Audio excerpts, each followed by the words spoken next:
Assalamualaikum dan salam sejahtera. Tuan Yang di-Pertua, saya ucap terima kasih kerana memberi peluang kepada saya untuk turut serta dalam perbahasan RUU Pindaan Akta Kesihatan Mental 2001 yang melibatkan pindaan terhadap Seksyen 11 iaitu penangkapan terhadap orang yang celaru mental. Tuan di-Pertua, pindaan terhadap Seksyen ini merangkumi beberapa aspek. Antaranya adalah peruntukan terhadap pegawai intervensi krisis bagi menangkap orang celaru mental dan bunuh diri, kuasa memecah masuk ke dalam premis, kuasa merujuk golongan tersebut ke hospital selain menyenaraikan definisi terhadap maksud pegawai intervensi krisis yang merangkumi beberapa badan penguatkuasaan. Tuan di-Pertua, saya kira perbahasan kita sebenarnya lebih terarah kepada isu kesihatan mental.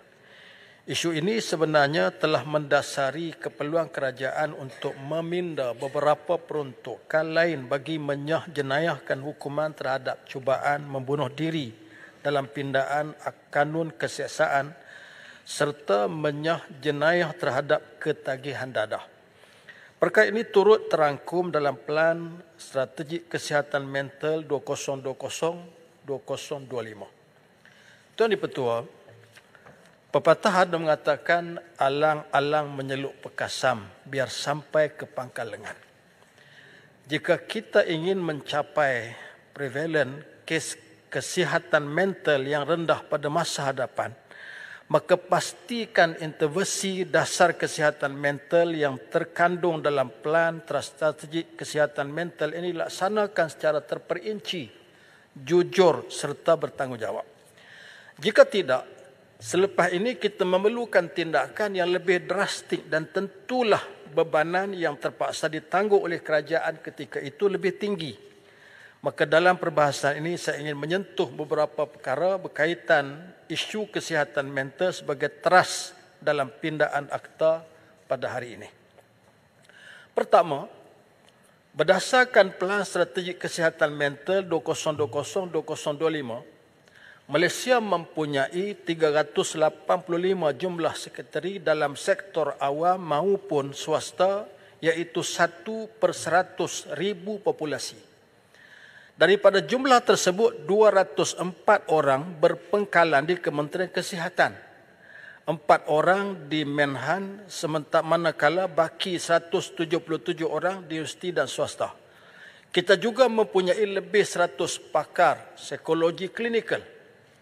Persoalannya, dengan peningkatan jumlah pesakit kesihatan mental dalam situasi semasa ini, adakah rasio jumlah pakar sekretari, pakar psikologi klinikal serta kaunselor yang dinyatakan itu mencukupi? Ini persoalan saya. Apakah rancangan kerajaan untuk menambah perkhidmatan golongan sekretari, psikologi klinikal serta kaunselor di hospital-hospital utama yang lain di seluruh negara supaya tidak sekadar tertumpu di beberapa negeri saja seperti Pulau Pinang dan di Lembah Kelang semata-mata? Berapakah threshold sebenar yang optimum bagi jumlah pakar? Baik, terima kasih. Tuan Yang di-Pertua, perkara kedua yang suka untuk saya bangkitkan ialah dalam konteks sejauh mana kerjasama teknikal dan koordinasi dilaksanakan melibatkan beberapa kementerian utama yang lain, terutamanya Kementerian Pendidikan, Belia dan Sukan serta Kementerian Bangunan Wanita, Keluarga dan Masyarakat. Tuan di-Pertua, dalam konteks yang sama kementerian, saya berpandangan kita seharusnya mempunyai strategi pemetaan yang jelas supaya kita mengetahui peranan kerjasama yang lebih terperinci. Kita perlu sedar bahawa isu kesihatan mental tidak hanya melanda golongan dewasa. Bahkan apa yang membimbangkan adalah kes-kes prevalent dalam kalangan golongan kanak-kanak. Tinjauan Kesihatan dan Mobiliti Kebangsaan 2019 mengesahkan 424,000 kanak-kanak mengalami masalah kesihatan mental dan separuh daripadanya dikenal pasti sejak usia 14 tahun, manakala sebahagian lain dikesan ketika usia menjengah awal remaja. Jadi berapa ramaikah guru, bimbingan dan kaunselor di sekolah yang menerima latihan khusus intervensi psikologi rendah bagi menangani isu kesihatan mental pelajar yang turut berada pada tahap yang membimbangkan itu?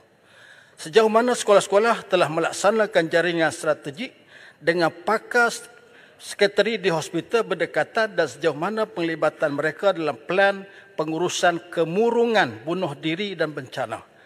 Sejauh mana isu psikososial dan kesejahteraan mental diperhebatkan di sekolah-sekolah, khususnya di sekolah rendah?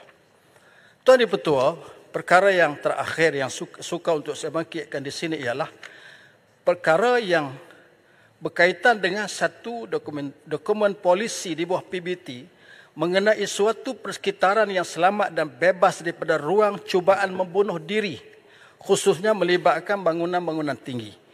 Apakah ada satu pemerhatian dilakukan oleh kementerian dengan kerjasama dengan Kementerian Bangunan Kerajaan Tempatan bagi memastikan akses di kawasan-kawasan berisiko ditutup sepenuhnya bagi mengurangkan kes bunuh diri? Apakah ada langkah tertentu daripada kementerian dan KPKT bagi memastikan ruang persekitaran awam selamat daripada ruangan untuk membunuh diri? Terima kasih, Tuan Di-Pertua. Terima kasih.